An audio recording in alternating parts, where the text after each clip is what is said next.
Senior صحافی اور تجزیہ کار جاوید چودھری کے مطابق آپ سکندر اعظم سے سٹارٹ کر لیجئے۔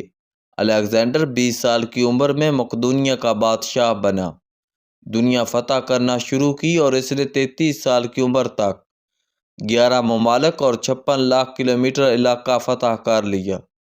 اس کی سلطنت یونان سے سٹارٹ ہوتی تھی اور ہندوستان میں ختم ہوتی تھی۔ سکندر اعظم عراق کے شہر بابل میں 10 جون 323 قبل مسیح میں فوت ہوا اور اس کے انتقال کے صرف 5 سال بعد دنیا میں اس کی وسیع و عریض سلطنت کا نام و نشان ختم ہو گیا۔ آپ چنگیز خان اور ہلاکو خان کو بھی لے لیجئے۔ چنگیز خان نے 2 نئی جنگی ٹیکنیکس ایجاد کی، سپیٹ اور تیر۔ منگول 1 مہینے کا سفر ہفتے میں طے کرتے تھے۔ یہ لوگ گھوڑے کی پیٹھ پر نیند پوری کر لیتے تھے۔ دوسرا منگول دنیا کی پہلی فوج تھی جو دوڑتے گھوڑے کی پیٹھ سے تیر چلا لیتی تھی۔ چنگیز خان نے ان دونوں ٹیکنیک سے آدھی دنیا فتح کر لی۔ اس کی سلطنت چین سے جارجیا تک پھیلی ہوئی تھی۔ یہ شہر جلانے اور کھوپڑیوں کے منار بنانے کا شوقین تھا۔ یہ کھوپڑیاں اور یہ منار آج بھی تاریخ میں موجود ہیں۔ ہلاکو خان اس کا پوتا تھا۔ اس نے اپنے دادا کا نام زندہ رکھا، لیکن اس کے بعد کیا ہوا؟ چنگیز سلطنت کا آخری بادشاہ ثابت ہوا اور یوں یہ سلطنت بھی تاریخ کے اوراق میں گم ہو گئی۔ آپ امیر تیمور کی مثال بھی لے لیجئے۔ کیش کے اس ازبک جرنیل نے کمال کر دیا۔ یہ آندھی کی طرح اٹھا، بگولے کی طرح دوڑا اور 35 سال میں دنیا کے 58 ملک فتح کر لیے۔ اس کی سلطنت بھی سمرقند سے دمشق، سکندریہ سے سائبیریا اور ایران سے ہندوستان تک پھیلی ہوئی تھی۔ یہ بادشاہوں کا بادشاہ کہلاتا تھا۔ یہ 17 فروری 1405 عیسوی میں فوت ہو گیا۔ امیر تیمور کے بعد اس کی صرف 2 نسلیں اس عظیم سلطنت کا بوجھ اٹھا سکیں۔ تیسری نسل کی آمد کے ساتھ ہی امیر تیمور کی پوری سلطنت تتر بتر ہو گئی، یہاں تک کہ مزید 2 نسلوں کے بعد زہیر الدین بابر بھاگ کر ہندوستان میں پناہ لینے پر مجبور ہو گیا۔ آپ اورنگزیب عالمگیر کی مثال بھی لے لیجئے۔ یہ ہندوستان کی تاریخ کا تیسرا بڑا بادشاہ تھا جس کی سلطنت شمالی ہند سے جنوبی ہند تک پھیلی ہوئی تھی۔ یہ 21 فروری 1707 میں فوت ہوا اور اس کے انتقال کے چند سال بعد اس کا ہندوستان چھوٹے چھوٹے ٹکڑوں میں تقسیم ہو گیا اور یوں یہ سلطنت بھی تاریخ میں دفن ہو گئی۔ نادر شاہ درانی تاریخ کا پہلا حکمران تھا جس کے پاس 6 لاکھ ریگولر آرمی تھی۔ یہ باقاعدہ تنخواہ دار فوج تھی۔ اس کی سلطنت بھی ایران سے افغانستان اور ہندوستان تک پھیلی ہوئی تھی۔ 2 جون 1747 میں نادر شاہ کو خبو شان شہر میں قتل کر دیا گیا۔ اس کے قتل کے صرف 2 گھنٹے بعد اس کی پوری فوج بھی تتر بتر ہو گئی اور اس کا جنازہ تک اٹھانے کے لیے کوئی نہ بچا۔ اور ملٹری گورنمنٹ کی آخری مثال ہٹلر تھا، جو جنوری 1933 سے اپریل 1945 تک اقتدار میں رہا۔ اس نے 12 برسوں میں دنیا کے 20 ملک فتح کر لیے۔ ہٹلر نے اس وقت کی 2 سپر پاور کو ناکو چنے چبوا دیے، لیکن یہ ہٹلر 30 اپریل 1945 کو خودکشی پر مجبور ہو گیا، پیچھے رہ گئی۔ سلطنت تو وہ اس کی موت سے پہلے ہی دڑن تختہ ہو چکی تھی۔ یہ تاریخ کی چند مثالیں ہیں۔ یہ انسان کی 10,000 سال کی ریکارڈ ہسٹری کا پہلا سبق ہے کہ تاریخ میں آج تک کوئی ملٹری گورنمنٹ نہیں چل سکی۔ جرنیلوں نے ملک فتح ضرور کیے لیکن یہ آج تک کوئی ملک چلا نہیں سکے۔ دنیا کی ہر فوجی ریاست بالآخر ختم ہوئی اور اس کے بعد اس کا نام و نشان تک مٹ گیا۔ یہ تاریخ کا پہلا سبق تھا۔ آپ اب دوسرا سبق بھی ملاحظہ کیجئے۔ انسان کے 10,000 سال کی ریکارڈ ہسٹری میں آج تک کوئی مذہبی ریاست بھی نہیں چل سکی۔ آپ حضرت داؤد علیہ السلام اور حضرت سلیمان علیہ السلام سے سٹارٹ کیجئے۔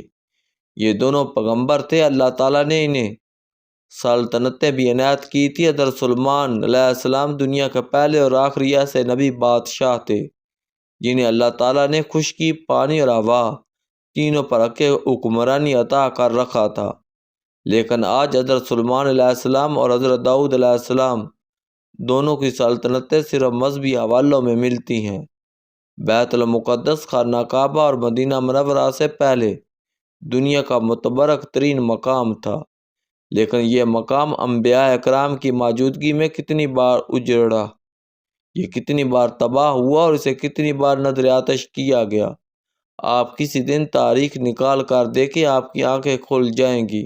آپ حضرت موسیٰ کی سلطنت کے آثار بھی تلاش کیجئے، آپ حضرت عیسیٰ کی تعلیمات پر بڑھنے والی ریاستوں کی تاریخ بھی دیکھ لیجئے، آپ مہاتما بدھ کے مذہب پر تعمیر ہونے والی ریاست بھی ڈھونڈیے، اور آپ اسلامی ریاست کی تاریخ بھی دیکھ لیجئے۔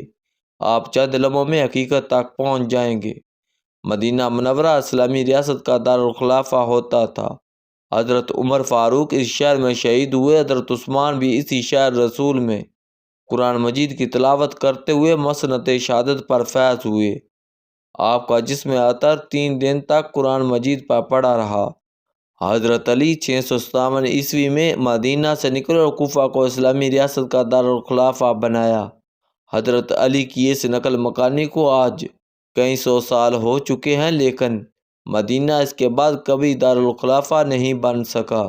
مکہ اور مدینہ دونوں ہم مسلمانوں کے ایمان کا حصہ ہے، یہ ہماری عبادت اور عقیدت دونوں کے دارالحکومت ہیں۔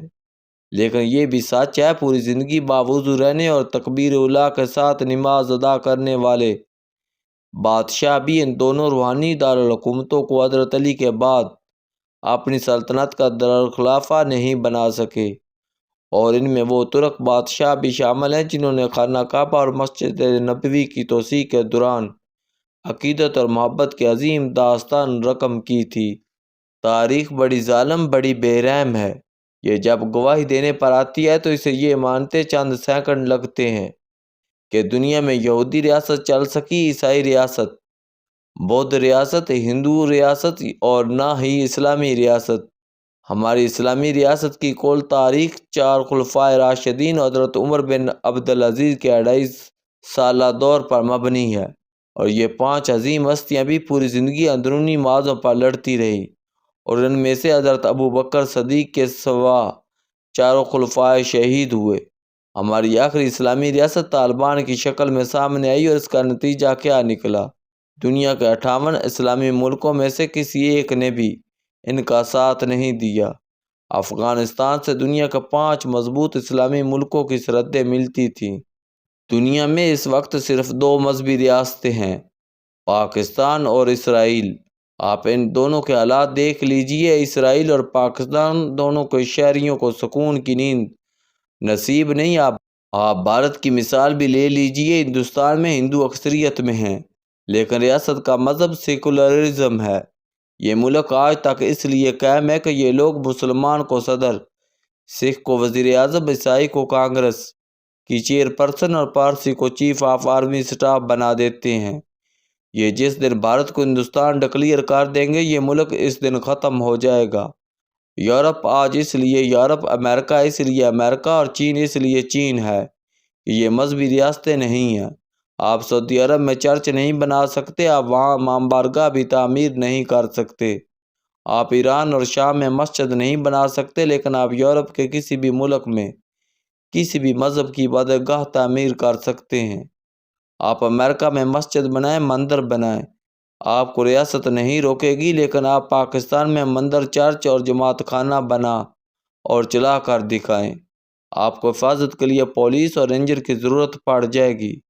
یہ انسان کی 10,000 سال کی ریکارڈ تاریخ کا دوسرا سبق ہے۔ دنیا میں آج تک کوئی مذہبی ریاست نہیں چل سکی، یہاں تک کہ بنی اسرائیل اور حضرت عیسیٰ کے نام پر بڑھنے والی ریاستیں بھی ختم ہوئیں، اور ان کی داستان تک نہ رہی داستانوں میں، جبکہ ہم پچھلے کئی سالوں سے اس ملک میں یہ دونوں کوششیں کر رہے ہیں۔ ہم نے اپنی ریاست کو مذہبی اور فوجی دونوں رنگ دے رکھے ہیں۔ ہم نے 4 بار فوج کے ذریعے ملک چلانے کی کوشش کی، اس کوشش پہ ملک آدھا رہ گیا۔ یہ اسامہ بن لادن اور ملا منصور کی پناہ گاہ بن گیا، لیکن ہم نے کوشش ترک نہ کی۔ ہم اس ملک کو کئی سالوں سے مذہبی ریاست بنانے کی کوشش بھی کر رہے ہیں، اور اس کوشش میں ہماری مسجدیں محفوظ ہیں اور نہ ہی امام بارگاہیں۔ ملک میں 25 کروڑ لوگ ہیں، اور یہ 25 کروڑ لوگ نعوذ باللہ خدا بن کر روزانہ دوسروں کا حساب کر رہے ہیں۔ ہمیں بہرحال اس مغالطے سے بھی باہر آنا ہوگا۔ ہمیں ماننا ہوگا فوج ملک کی حفاظت کے لیے ہوتی ہے، حکومت کرنے کے لیے نہیں، اور مذہب انسان اور خدا کے درمیان رابطہ ہوتا ہے، ریاست اور خدا کے درمیان نہیں۔ اللہ تعالیٰ نے قرآن مجید میں انسان سے خطاب کیا، یہ کسی ریاست، مملکت یا ملک سے مخاطب نہیں ہوا، اور حشر کے دن بھی انسانوں کا حساب ہوگا، کسی ملک، معاشرے یا ریاست کا نہیں۔ ہمیں یہ بھی ماننا ہوگا ملک قانون سے چلتے ہیں، اور قانون جب تک تمام شہروں کو طبقے، فرقے، حسب و نسب اور مذہب سے بالاتر ہو کر ایک آنکھ سے نہ دیکھے، جب تک یہ گورے اور کالے، عربی اور عجمی، امیر اور غریب، مسلم پاکستانی اور غیر مسلم پاکستانی کو برابر حقوق نہ دے، یہ اس وقت تک قانون نہیں کہلا سکتا۔ لہٰذا ہمیں تاریخ سے سبق سیکھنا ہوگا، ہمیں بہرحال تاریخ کو سنجیدہ لینا ہوگا۔